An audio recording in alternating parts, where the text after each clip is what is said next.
Направление ориентира 8. На удалении до 5 километров от переднего края дороги. Наблюдают движение противника в колонии силами далекого пехотного батальона.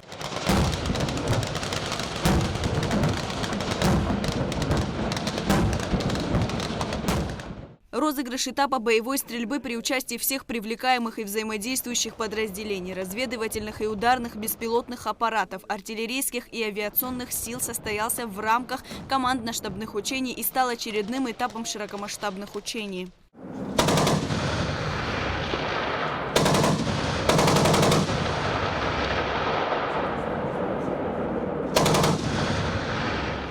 В любую погоду бойцы изучают методику и приемы стрельбы. Они вспоминают все, чему обучались ранее, доводя движение до автоматизма. И все это под руководством военнослужащих с большим боевым опытом. В учениях задействованы органы военного управления вооруженных сил, соединения и части резерва, формирование территориальной обороны, комплектующие военные комиссариаты. Как вы видели, сегодня на полигонах Министерства обороны были проведены один из этапов командно-штабных мобилизационных учений, на которых были отработаны учебные вопросы касаемо боевой подготовки, по предметам боевой подготовки. Поставленные цели были выполнены в полном объеме. Хотелось бы отдельно сказать, что раньше такого масштаба учения не проводились, это впервые.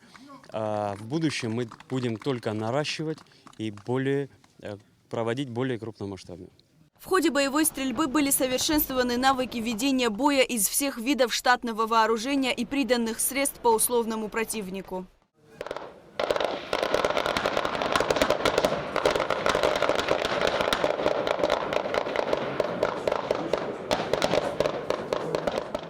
Военнослужащие показали высокую индивидуальную подготовку и продемонстрировали высокий уровень слаженности подразделений. Ну, видно дух воина. Дух, тот, который был 30 лет тому назад, оно остается, и есть надежда, что оно всегда останется у нашего народа. Сегодня еще раз показали наши резервисты, что достойные воины, достойные люди, патриоты своей родины. Хочу выразить всем большую благодарность за принятие участия, за дисциплину.